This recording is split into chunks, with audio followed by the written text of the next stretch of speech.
Mă întreb ca indivizi, individual ce ne dorim. Și mă gândesc, pentru că vorbim despre educație, mă gândesc la profesor. Ce-mi doresc ca și profesor? Păi, poate îmi doresc să am mai multă energie, să fiu mai alert, iar de la elev îmi doresc probabil să fie mai silitor, mai activ la ore. Ca și părinte, îmi doresc să fiu răbdătoare și în același timp să fiu alertă la nevoile copilului meu. Iar pentru copilul meu ce aș putea să-mi doresc? Să fie fericit? Am un băiat. Să fie fericit și să fie plin de succes. Iar ca și elev sau student, oare ce pot să-mi doresc?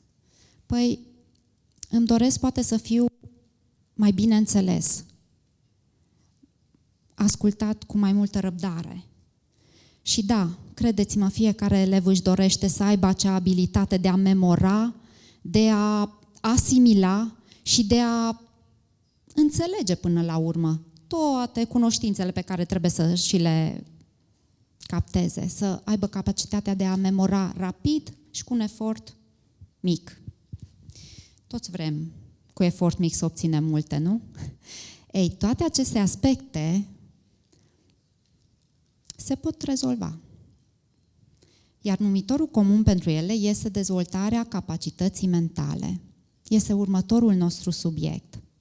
Am avut șansa și onoarea să-l cunosc pe următorul nostru invitat în februarie 2016 în India. Acum, știți cum este, dacă nu ești om de știință sau cercetător, anumite lucruri sunt poate uneori mai greu de înțeles, greu de digerat sau ce să mai vorbim de a și reține. Nu însă și cu Dr. Travis, pentru că Dr. Travis are un mod profesionist și pe înțelesul tuturor de a prezenta răbdarea cu care răspunde la întrebări și explică și dedicarea totală pentru mine personal. Au fost câteva aspecte pe care le-am apreciat în mod deosebit. Despre Dr. Fred Travis este bine de știut că și-a dăruit practic toată viața cercetării studiului creierului, a conștiinței și a cogniției.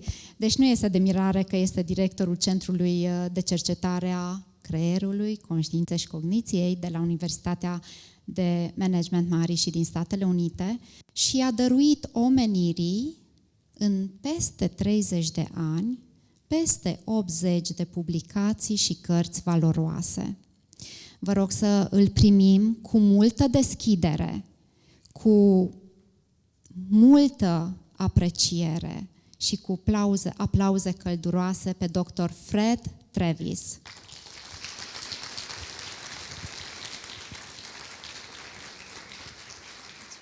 Good morning. My first time in Romania. Thank you. You have a very special country here. Thank you, Livia, for those kind words. And Branusha, thank you for giving us an example of how the inner creativity and intelligence of the student can help us actually guide the environment within which they're working. I'm going to be looking at this idea of the inner intelligence. What is inside? What is underlying our thoughts that allows us to be most successful, most creative? And I'll be looking at this relative to the brain. The reason is the brain is your interface. You're seeing me now through brain functioning. So the PowerPoint, my voice, it goes into your ears. It creates ringing in your brain, and that's how you know I'm here. So if you're tired, if there's lots of things going on, so your mind is filled with other things, that interface is affecting how you're hearing me, how you're seeing me. But if the brain is settled, if the brain is awake, curious, then that interface lets you pick up more of the outside world. So let's see how the brain is involved in experience. The brain's looking to the right. This area here is the boss of the brain. It's the executive center. all other areas of the brain send information here. You put it together, you send it out. This is where attention, planning, this is where organization, impulse control is. When a student has this type of brain, you just get out of their way because they want to learn. They're curious. They're excited. What happens with stress is this. What happens with stress is this part of the brain is turned off. Suddenly, this part of the brain, which is coordinating and integrating, everything else is turned off. And what happens is it's very stereotypical thinking. If your student's brain looks like this student cannot learn. They cannot put together new details into current understanding. So it brings up a question as educators, what can we do? What can we do to help students deal with stress and also to help us deal with stress? And the question is, do meditation practices help? Yes, but meditations are different. They have different effects. Right now, I'll be spending most of my 20 minutes talking about different meditation practices, talking about the different tools that we have and how they can work. And then we'll take a coffee break, and we'll be putting electrodes on someone's scalp, and then we'll actually see their brain waves when they're looking at you, see their brain waves while they're transcending, practicing transcendental meditation. We'll get a feel for how dramatically the brain is functioning. So, meditations. What I'll be doing is putting up a slide which has a description of a meditation, and I want you to see what are the points that stand out. So here's the first one. I'll let you read it.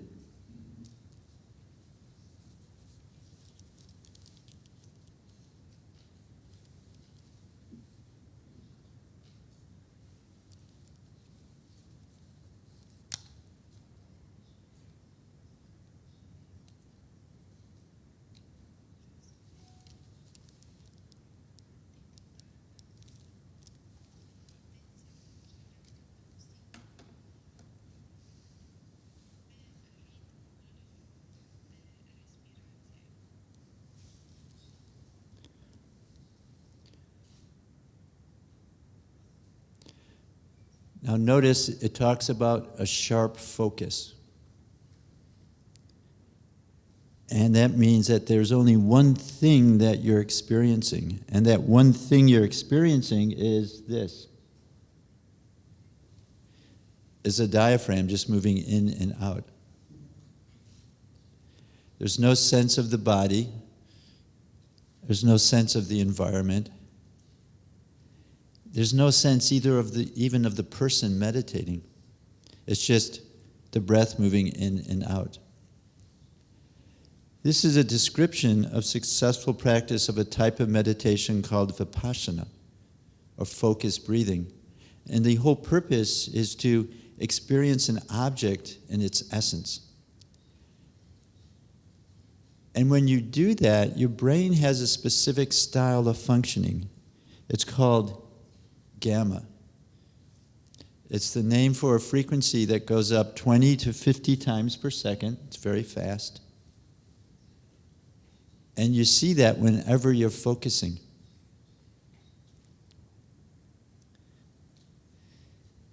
This is in your brains right now. It's a nice morning. The talks have been very heartfelt. There have been stories that we could follow. Suddenly we're diving into the brain. But it's important, so you really are thinking about what's being said. You ignored who's on either side of you. You ignored are you in the back or the front of the room. You're just really focusing on the words. Whenever you do that, this is the brainwave you see. It's taking one experience and holding on to it. And different meditations have this brain signature of gamma. So we see here Zen, compassion meditation, Vipassana, Qigong. So this is one whole category of meditation, and its purpose is to focus the mind. Next, we'll move to a second description, and again, I'd like you to read it and just note, what are the points that stand out?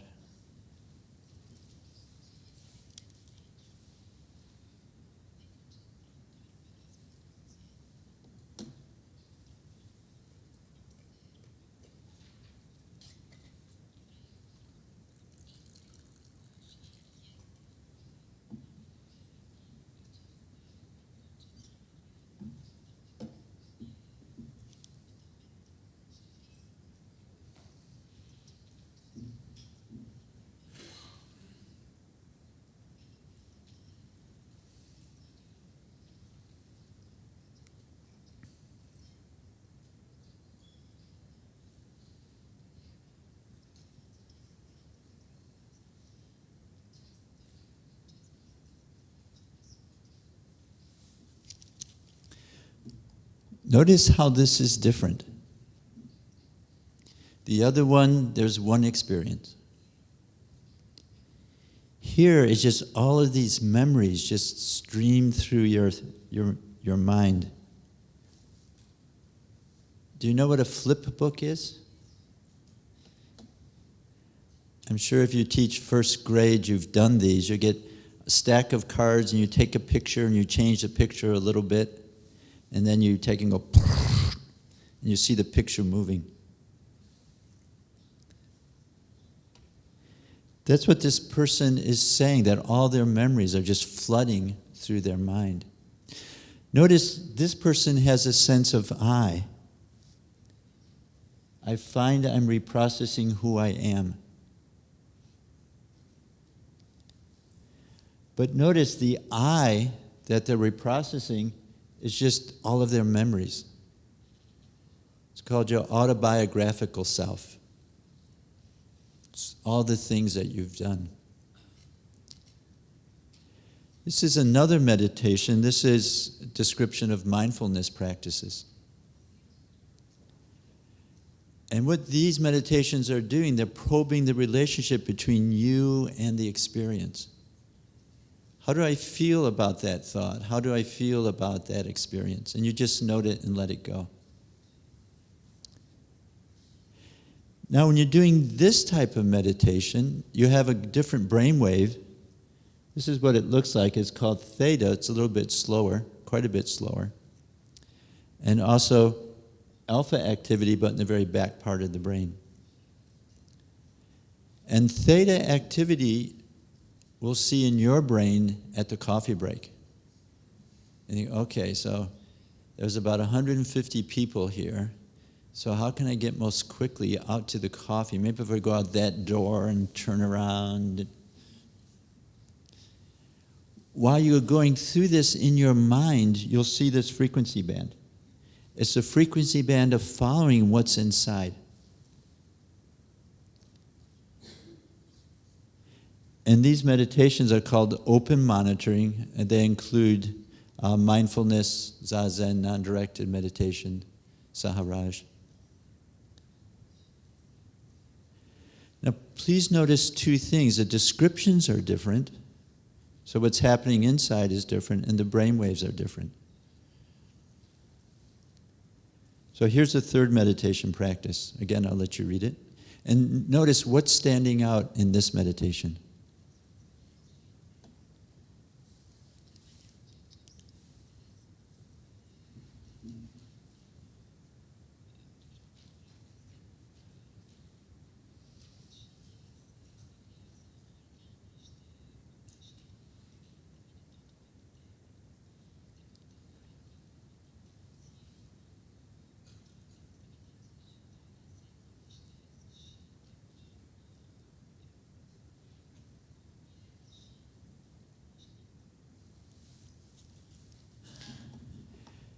Notice how this description is completely different.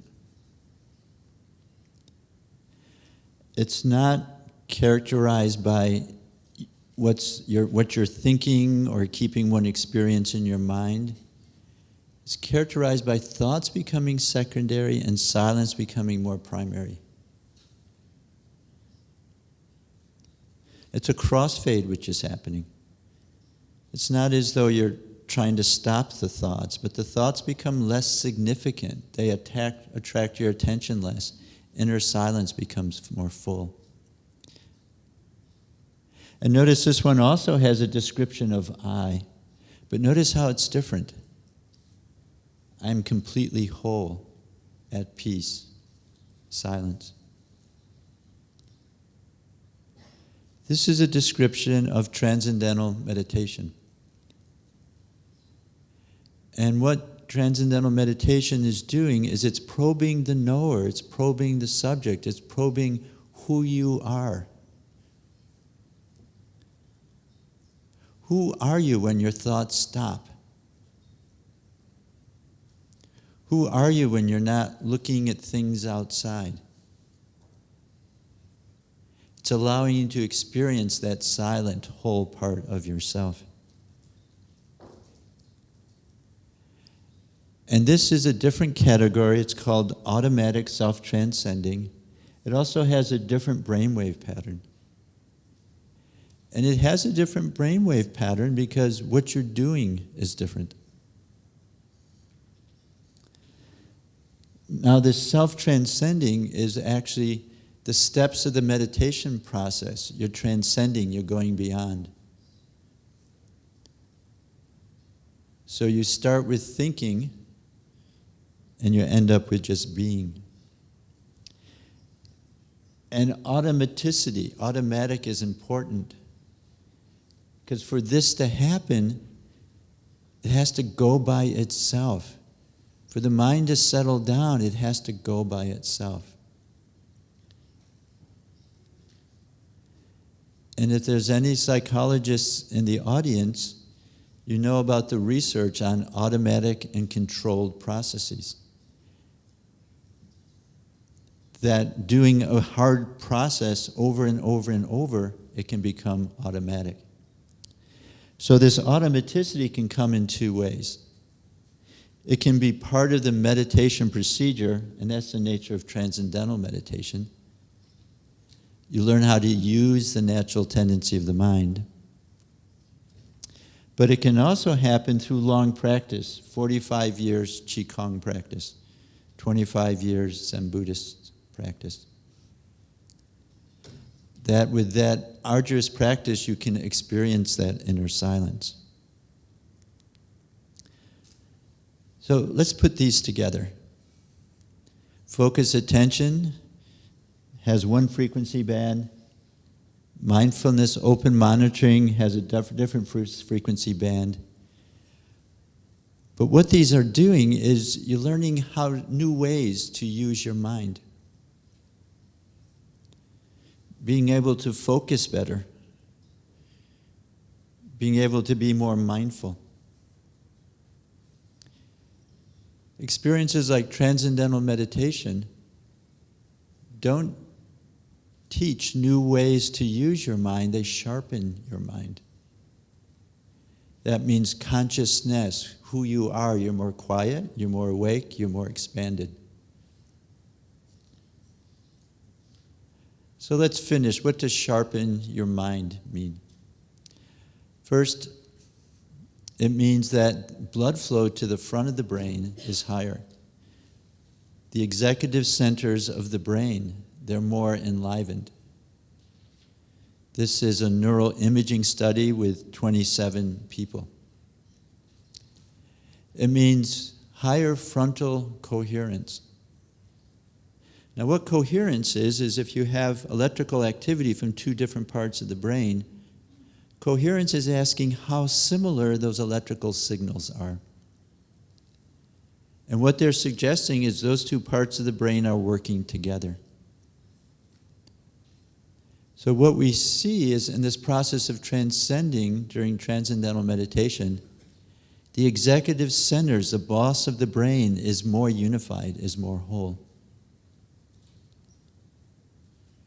Sharpening your mind means a process of effortless transcending. There's actually a neural marker of this. It's called the default mode network. And that activity in that network shows, is the process going automatically by itself, or is it taking a lot of effort? And we looked at 87 people. And what we found is all other meditations take a lot of effort, as measured by this neural marker. Transcendental meditation doesn't. It's really a unique practice. And this, by the way, is why we can ask students to learn this and practice it. If it was really hard to do, they wouldn't do it. If it goes by itself and it leads to a very deep, rich experience, they'll do it. You'll be listening to our colleagues from Portugal, and they'll be telling you what is the reality transcending in their students. Sharpening your mind means that this coherence during the meditation practice becomes part of your daily activity. Just want to show that picture. At the university that I teach, Maharishi University of Management, all students practice transcendental meditation as part of their school. And students come to the university, they haven't learned to meditate yet. So I measured their brain waves when they're sitting with eyes closed, that's the purple dot, and during a reaction task, the line green dot. Then they were all trained, they learned how to transcend. This is 2 months later. Coherence is higher during TM. The brain is functioning more as a whole. It's less fragmented. It's less divided. But notice, during the task, in just 2 months, there's already more of this coherent style of functioning. 6 months and 12 months, during the TM practice, coherence reaches the same high level. And notice where it's changing is in activity. This is what sharpening the mind means, is that you sit down and you transcend. When you come up, you see the world differently because you're different inside. You're more centered, you're more calm, you're more even. And then that's able to flow out into the world. Sharpening the mind in high school students. Decrease attention deficit hyperactive disorder. This was a random assignment study with 10 to 14-year-olds. Higher scores on standardized tests of math and English. Because if inside you're more awake, you're more calm, you get a better reflection of the world around you. Remember that analogy of the brain as the interface. If the brain is just more awake and alert, you're able to understand what the teacher is saying and what the important point is. And you see that the students naturally excel. We also see increased intelligence compared to controls. And also more students graduate. And we'll look at these last two. These are 5 different measures of intelligence: creativity, fluid intelligence, so it's how you reason; practical intelligence, how well you interact in the world; mental efficiency, you actually measure how fast you take information in; and then field independence. Field independence is being able to resist the environment from influencing how you're thinking. And these are in 3 random assignment studies. And what we see on the y-axis is effect size. So we're seeing how strong is the effect of transcending and increasing these. In terms of graduation rates, this was in a high-risk school. And what we see, the average graduation rate for the US is 70%. We see the meditating students, these are high school students, graduation rates were higher, controls are a little lower. The second two bars here were students with very low grade point averages. You added that experience of transcending to their life, and they went above the average of US. Their controls stayed at the low level. Sharpening the mind in college students, more brain integration in activity. Brain integration is having that higher coherence during daily activity. And this was a random assignment study over 3 months. Lower depression, lower perceived stress, higher resilience. This is with cadets at a military school. Again, it was a random assignment study. And also more positive psychology. This was a random assignment study with 350 students. The blue bars are the students who are transcending. And we're seeing lower total mood disturbance, trait anxiety, depression, higher vigor, higher global constructive thinking, better emotional behavioral coping. And it makes sense, because if the interface between you and the world is now more integrated, you're just able to see the world in a different way. You're able to respond in a more effective way. Sharpening the mind in adults, reduce symptoms of post-traumatic stress disorder. This is seen in military, it's seen in civilians, it's seen in college students. I'll be going next week to Kiev and we'll be speaking to the military officials there about how transcending can help buffer the effects of combat experience on their soldiers. Also, in adults, lower anxiety. This is a result of 144 studies. Lower teacher burnout. I love teaching in the class, but it takes a lot of energy. And transcending helps you to have that energy to give to the student. And also lower fight and flight. What that is a stress response. And here we see the blue bars again, the meditating individuals. This was also random assignment. And this is compared to controls. Perceived stress is important because stress is not out there waiting to come in. Stress is how we perceive the situation. And as we become more settled and even inside, we perceive the situation not as stress, but as an opportunity for growth. This is sharpening the mind by lowering fight or flight levels. This is the white bar are individuals practicing TM. The gray are controls just resting. Skin conductance, plasma lactate are direct measures of the sympathetic nervous system. We see they go down. Respiration rate is slower. So I'd like to finish with a summary. I'll just let you read it.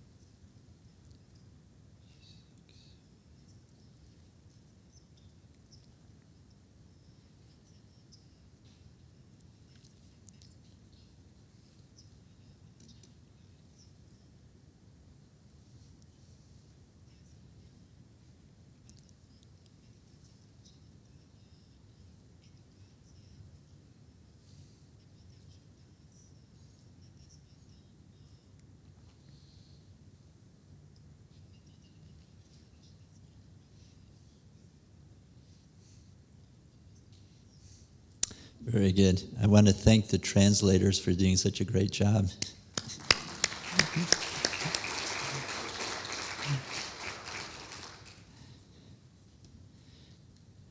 So there's some time for questions. Yes?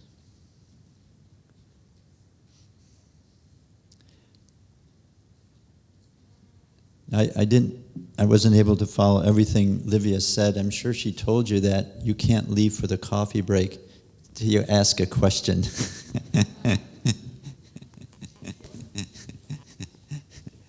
Thank you. Yes. Is there a resource of news that we can read to access this information? Is there like a simple book that we can use to research? Wow, hello. Yes, I noticed on the table. Good. Yes, that Dr. Felix Kagi has. It's a book on transcendental meditation written in Romania that Bob Roth has written. And it will give a lot of the wholeness here. Also, I'm happy to send the slides if the English slides are at all worthwhile. Thank you. Very practical question. Other questions? See one in straight back there. Oh, yes. Hello, welcome here to Cluj-Napoca. I would like to know what does fluid intelligence means, because I saw in the chart there. What does that mean?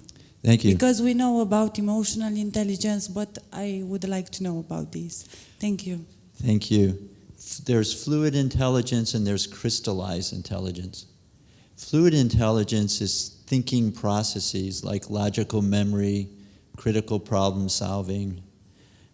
Crystallized intelligence is knowing specific facts.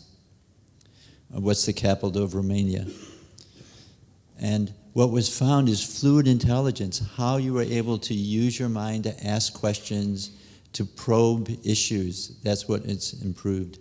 And again, it makes sense. If the brain is the basis, the interface of how we're seeing the world, we'll just be able to interact with the world in a deeper way. Thank you. Other questions? Hello. Hello. Yes. I would like to ask you if there is a so-called optimal age at which to start meditating. Thank you. Thank you. After the coffee break, I'll be presenting a little more, quite a bit more detail of the brain. And I'm going to be starting with how the brain changes over the first 25 years of life. Since we're parents, since we're teachers, I thought that's important. And in that, I'll note that at age 10, around 10 or 11, is the earliest time you can sit and transcend. And what we'll see, it actually coincides with maturation of the brain. So you can start at age 10, but if you've missed starting at age 10, you can start at age 30 or age 80 or whenever. Because the brain is constantly changing. It's a river and not a rock. So at any time, if you just step out of change and pressure and transcend, it's going to begin to change brain functioning.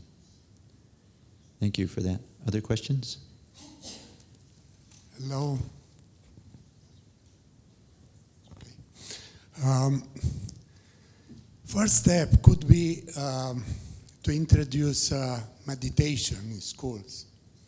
But how about to taste in the same time, it seems multiple intelligence, and to develop emotional intelligence? Thank you. Thank you very much. I'd like to answer that with an analogy. And the analogy is you've just earned a job in a kitchen. And you walk into the kitchen and the chef says, okay, here's a knife, hold it this way. Cut carrots this way, make sure they're 5 millimeters thick or something. What the chef will also teach you is how to sharpen the knife. Transcendental meditation is like sharpening the knife. What it's doing, it's allowing just your thought processes, your awareness, your inner energy and intelligence to be higher, and then emotional intelligence, practical intelligence is like using the knife. So what happens is that transcendental meditation, transcending, is the basis for all of the programs you have to be successful, your programs in emotional intelligence, your programs in critical thinking, your programs in creativity. That's all like using the mind, it's like using the knife. So what the transcending does is gives a basis to support all of the specific programs that you have. Olivia, I think my time is up. So, Yes. One more question, Very short. and then I have three short. Is only TM sharpening the mind out of the many kinds of meditation? This would be one. Secondly, you presented in one of the slides the TM and then the Qigong and the Zen master, and only the Qigong and the Zen master had some ears attached. What about the TM? And the third one, is it only stress shutting down or slowing down the prefrontal cortex? These are the three. Thank you. Fantastic. So, first, does only transcending sharpen the mind? Yes. Because the other meditations, as we read in the descriptions, their purpose is not just to go to silence. Their purpose is to do something with the mind. Keep it focused on one experience or to be mindful. And so their purpose is different than transcending. Their purpose is to develop some tool to do something. And this is important because TM is extremely powerful, but what you're doing in education is also very, very important. You're teaching your students the tools of life. And by adding transcending, you're going to help them to apply the tools of life more easily. You mentioned that only that TM there was no years. The reason is this pattern of Alpha 1 activity is seen in the first day of learning TM. And it's seen in the first day because automaticity is built into the procedure. You learn to use the natural tendency of the mind to allow this crossfade where thoughts are becoming less predominant and silence is more. For these individuals, if Qigong, you notice that Qigong was also under focused attention in gamma. That's typically where and what Qigong is seen as. It's a process of moving Qi through the body. It's a very effortful process. But having done that for a long, long time, one study with one person, he was a master, a Qigong master, he reported this brainwave during his meditation. So as a scientist, I can accept that through all of his arduous hard work, he's been able finally to transcend. And the same way with the Zen Buddhist priests. They're in an ashram and they had a very focused lifestyle. And doing that over and over and over, they reported this brainwave during their meditation. So as a scientist, I'm comfortable with saying, yes, they're experiencing that inner silence. But for transcendental meditation, I could have just put 1 day, but that seemed a little strange. Okay, I think that was all your questions. Good. Thank you, Livia.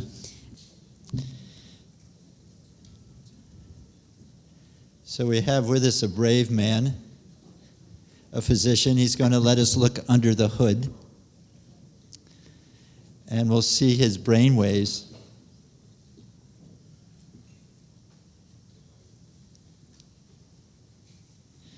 When he's just sitting looking at you, and we'll see his brain waves when he closes his eyes, and we'll see his brain waves during transcendental meditation practice.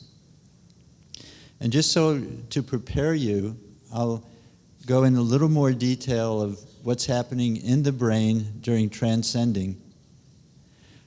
And before that, I just wanted to talk a bit about the brain of children.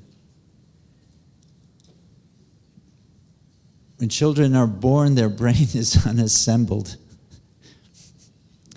Imagine getting a new computer and reaching into the box and pulling out a bag of parts. That's a child's brain at birth. They have the brain cells that they will have in their life, but these brain cells are not connected.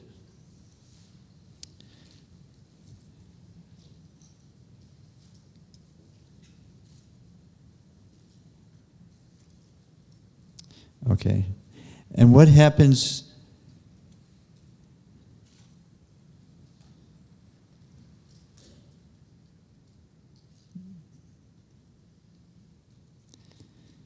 what happens over the first 25 years of life is in the DNA, there's this information of how the brain will become connected. In the first 3 years of life, your child is making 24 million new connections every minute. Child's lying there. What are they doing? Oh, they're just lying there. They're making 24 million new connections in their brain every minute. And as the brain cells are connected, the child can actually see objects. At birth, when you have your child in your arms and you're looking down at their non-staring eyes, they do not see you. They don't see a head and neck and shoulders. It's almost like fireworks. It's disconnected lights, which is a visual system coming in, disconnected noise, the auditory system. This increase in connections helps the sensory area become active. And then between 3 and 10, the surface of a child's brain is twice as thick as yours or mine. It's twice as thick, meaning it has all of these pre-made connections. So it can quickly pick up language, working in groups, culture, nonverbal communication. This is the time of creative play. Any teachers here of the primary schools? And you know that children's creativity is just, it's exploding. And they can't stop talking. They're just so excited. Everything they feel is coming out. That's this time of maximum connections. Also, what's happening between 7 and 10 is the left and right sides of the brain are being connected. What this does is it helps the child take something abstract like a rule and apply it to a specific experience.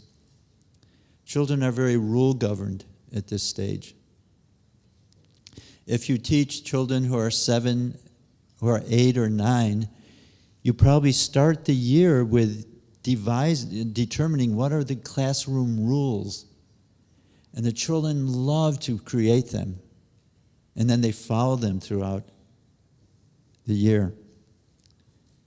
Now the gentleman asked, at what time can a person learn TM? That's at age 10.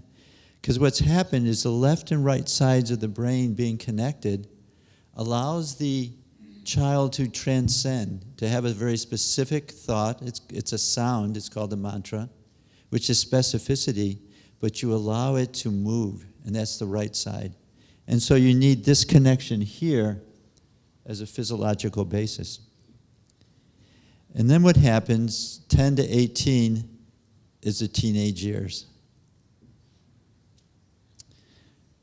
Now, if your brain is the interface between you and the world, what's happening in the teenage years is you're actually losing connections.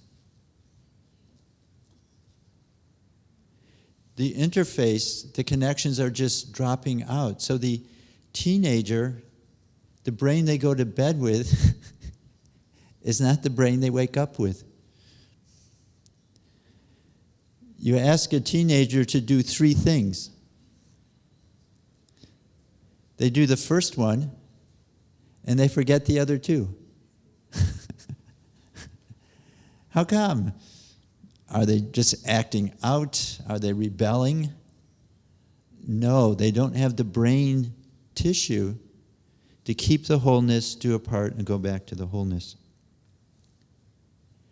Now, these loss of connections is called pruning. Does anyone here garden? Anyone here prune in their garden? Few hands, yes.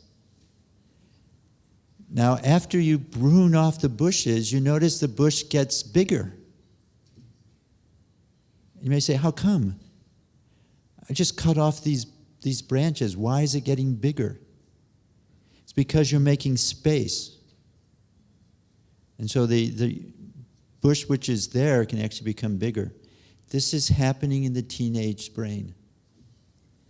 The connections you lose are the connections you haven't used. That leaves more space for the brain to actually grow. So their individuality is coming out here. And there's one last thing that happens. Between 12 and 25, the connections of the rest of the brain where the front of the brain is occurring. And introducing transcending at age 10 is giving that experience of inner silence, inner stability, even while everything on the surface is changing. It gives an inner ballast. So this is a larger picture. Let's see what's happening to the brain here during TM practice. So here's a brain, it's looking to the right. The center of the brain is called the thalamus. It's a switchboard. And there's two different circuits in the switchboard.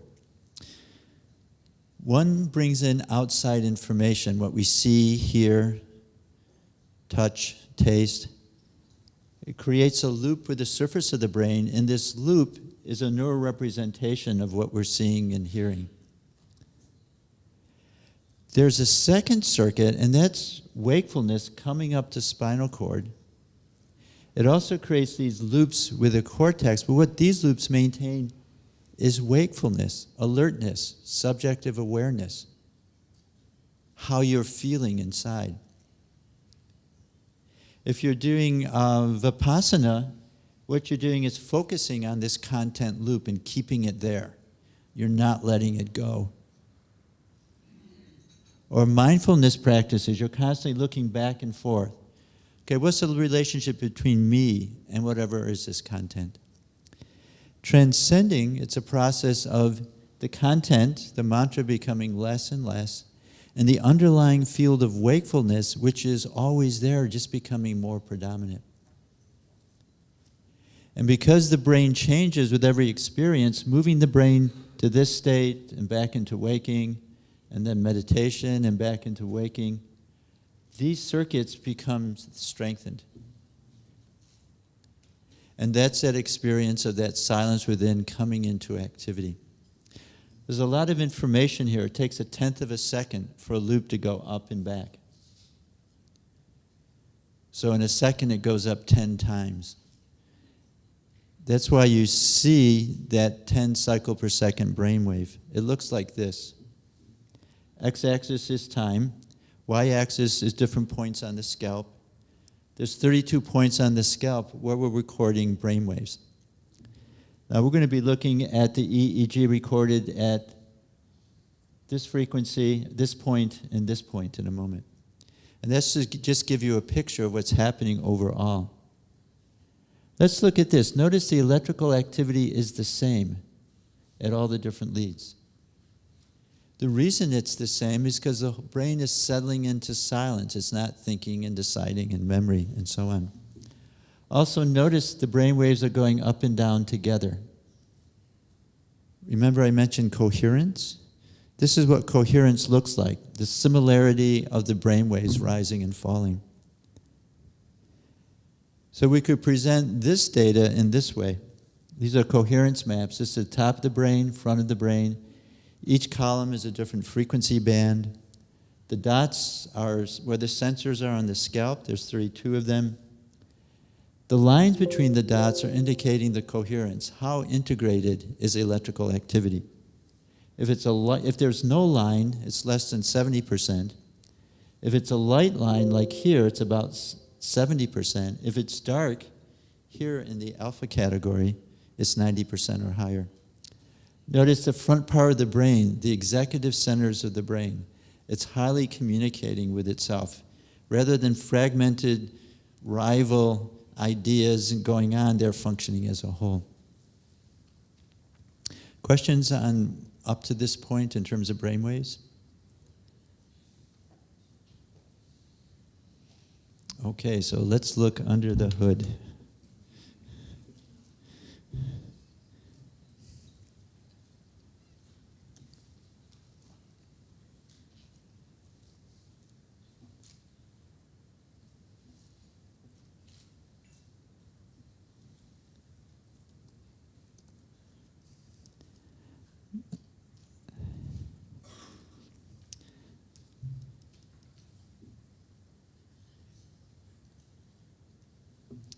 So what we have here is 3 rows of data.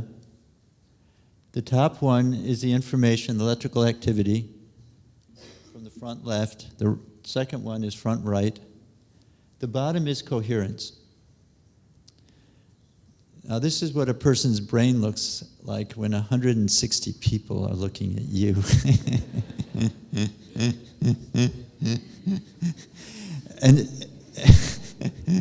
And notice the coherence is going up and down. That's a healthy brain. It's okay. Because what is happening is part of the brain comes together to do something, then it breaks apart. Another part of the brain comes together to do something, it breaks apart. These are eye blinks. You can blink your eye 3 times. Excellent. So these are eye blinks. That's not coming from the brain, it's actually the muscles on the outside of the skull.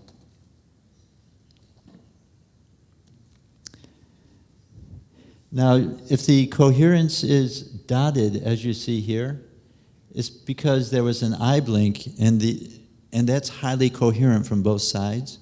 So the software just doesn't plot that. And then once you get real data, and then again it's plot. So this is responding to these eye blinks and so on. So now close your eyes.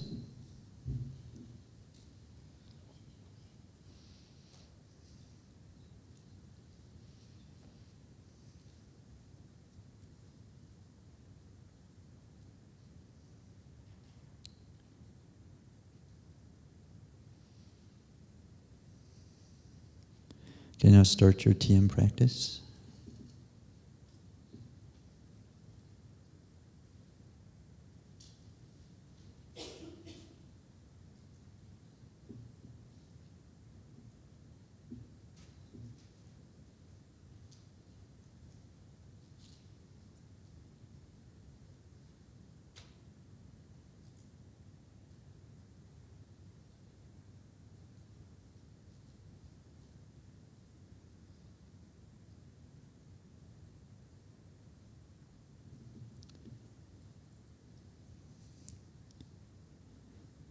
Very good. Now sit easily. Stop meditating and open the eyes when it's comfortable.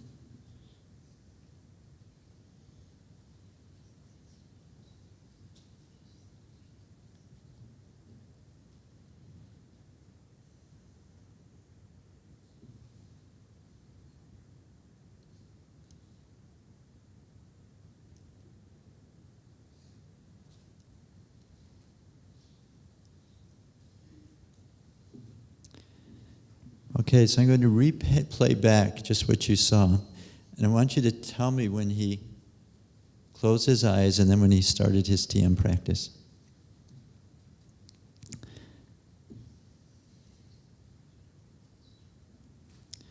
So again, these are eye blinks.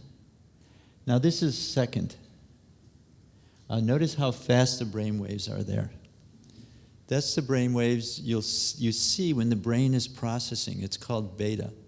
Just a name given to about a 20 cycle per second wave where you're taking information off the buffer, you're thinking about it, and so on.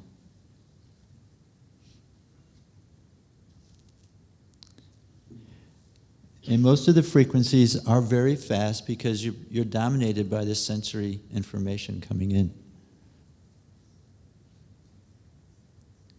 So has he closed his eyes yet? No. Good. You're fast learners. We noticed that that the coherence is highly variable. And this is just the nature of the brain. It's the way you put 110 billion neurons together as you link up the firing. You get this virtual network. And then you break those apart and another come together.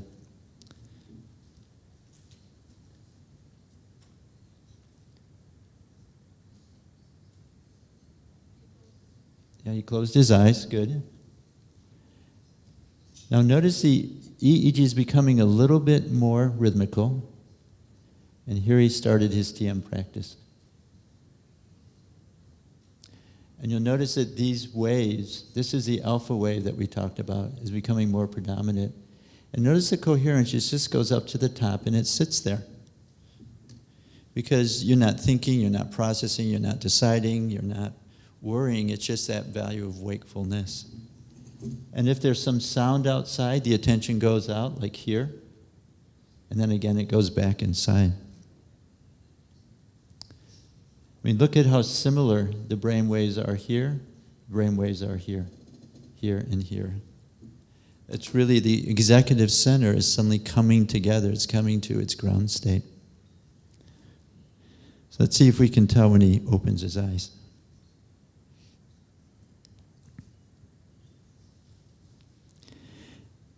And to tie all this back to the school, you give your students experiences all the time.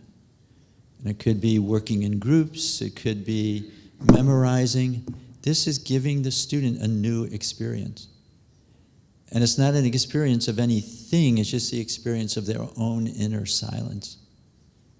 And adding that experience brings the reality of this into their daily life. And this is what we'll be hearing in detail from the individuals who have implemented TM in their school. Has he opened his eyes yet? Yes. He opened up his eyes right here. That was great. Let's give him a hand. That was really good. Any questions? It can be on either of the two talks. Thank you. Microphone to the front.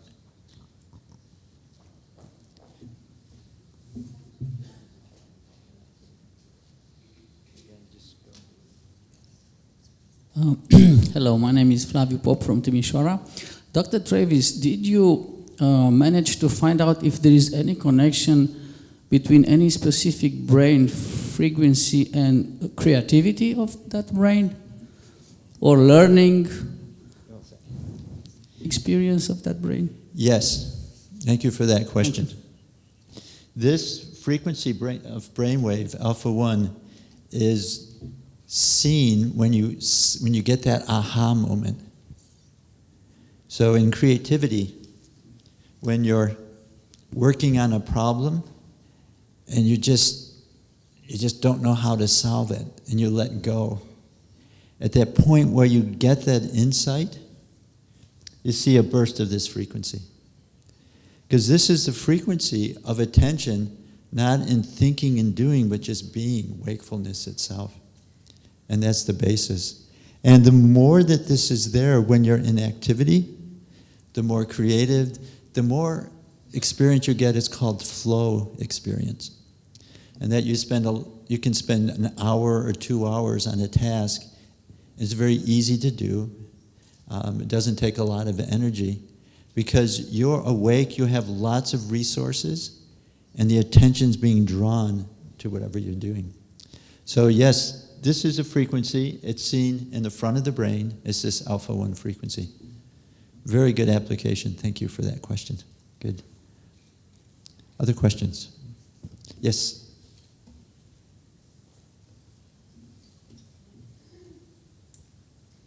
So how are these brainwaves compared to when you sleep, or the coherence for that matter?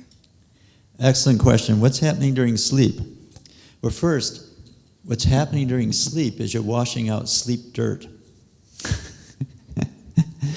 I hope she translated that correctly. They find that during the day, you use and reuse neurotransmitters, proteins, and so on, and they break down.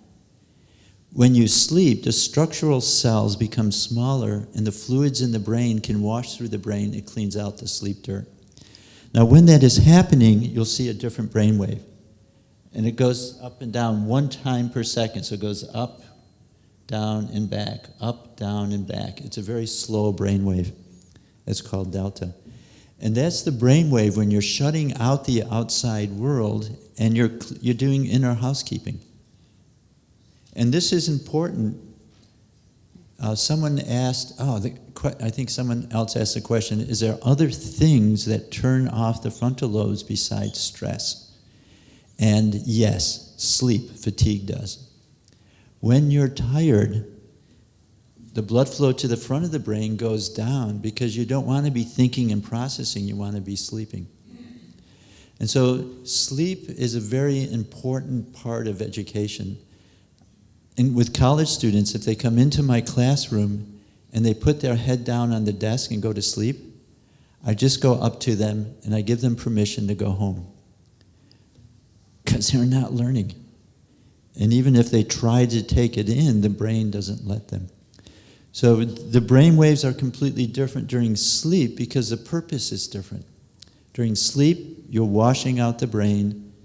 During TM, you're transcending, experiencing that part of you that's whole and silent. Good, thank you.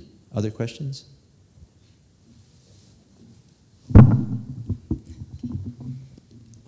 Bună ziua! Eu aș fi curioasă să știu dacă efectele rugăciunii practicate în creștinism nu aduc aceleași beneficii ca și meditația transcendentală. Mulțumesc! I didn't get that translation. I did not get that translation.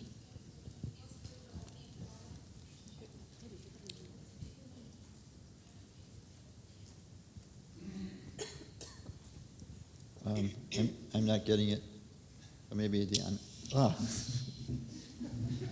it was turned off. Sorry.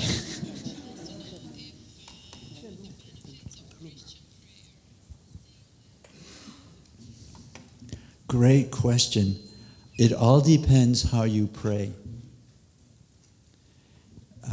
Some prayer is with the rosary, and as you go through, you're thinking something inside as you go to each part of the rosary. That may be more like open monitoring, so you'll see more theta activity. There is, I understand, in the Christian tradition called centering prayer, which, as I understand it, is just to allow the mind to transcend. If that can happen automatically, you'll see the same brainwave. And the reason you'll see the same brainwave is this experience of wakefulness is always there. It doesn't just come there once you start to meditate. It's always there. But our schools teach us to go out and focus. Most of them don't teach you, well, turn what is inside. But many people report this experience spontaneously. Abraham Maslow called it peak experiences. Moments of transcendence. Experiences you could not explain. So this state is just there waiting to be experienced. With transcendental meditation, it's a systematic way to let it happen. Christian prayer, depending how you pray, may get to this state. The great point is we have an EEG pattern, so we don't need to argue. We'll just put on the sensors and tell you what's happening. Thank you for that. Other questions? There was one in the back. Hello. My question was whether you studied the benefits or the effects of TM on students or on children below the age of 10. And if so, what are those? Or should there be any types of meditations used on students below this age? Thank you. Excellent. Yes, there is an actual children's technique, it's called. You learn it when you're 5. So basically you learn it once you have the full connections of the brain waves. And it's not for transcending. It has a different value. The value of the children's technique is to help separate inner and outer.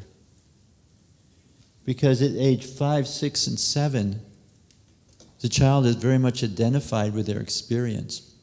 And they begin to have some mental structure as they're working in the world. Piaget called it conservation, where the inherent nature of the object maintains its identity even while it changes in shape and form. And what's found is that whole process of natural development is what increases before age 10 when you're doing the children's technique. Now, what I'll do is I'll have, good. This is my email. If you email me, I'll send you those papers which describe that experience. Thank you. Other questions? Yes. Excuse me. In your research, in your research, did you use more other techniques? Could be psychological test or MIR and so on. Thank you. Yes. It's a very astute scientific question because it's called the so what question. So what that this is happening? And so when I do research, I like to have interviews so people can tell me what's happening inside. Psychological tests like orientation to life, behavioral approach, behavioral inhibition, depression, anxiety, and then the physiological measures. And I feel looking at these three levels lets you understand, first, what does a physiological change mean? And then the people in the interview tell me in detail what's happening inside. So it really helps on the research. What I'm showing you predominantly here are the brain changes. Earlier when we talked about what happens in college students and in adults, that was some of our research where we're looking at the brain but also looking at psychological values. Thank you. Other questions? Thank you for the questions. We take one more question for Okay. Dr. Travis. Hello, doctor. I've seen the benefits of TM as you have demonstrated them, and they're amazing. Some of my students have started practicing mindfulness meditations, and we're actually considering implementing a mindfulness program. What can you tell us about that? About mindfulness meditation? Yes. Just a point that we talked about before the break. What mindfulness is doing is it's building a specific cognitive tool. And so it's going to help them in emotional situations, they'll get less caught up, and so on. What it doesn't do, and it's not designed to do it doesn't lead to transcending. Mm-hmm. So in general, looking at the effects of mindfulness on anxiety, depression, improved quality of life, memory, attention deficit, it has a small change. It's called a small effect size. With TM, the effect sizes are 2 to 3 times larger. And it's just because in that process of transcending, you're not tied to one individual orientation of the mind. That is, you're not learning a new tool, but actually what you're doing is you're transcending. So I highly recommend you consider transcendental meditation, and I highly recommend you do research. You get a group which gets nothing, get a group which gets mindfulness, a group which gets TM, and a group which gets TM and mindfulness. And when you do the two of them, make sure they're separate in time. Because as we saw, the procedures of meditation are completely different. You don't want to mix them.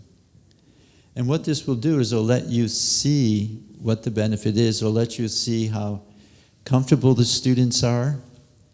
Remember, when we looked at what's happening in the brain, if you try to give mindfulness to students who are 12, 13, 14, the sensory frontal executive areas are not developed, and it's really hard for them to keep the mind focused.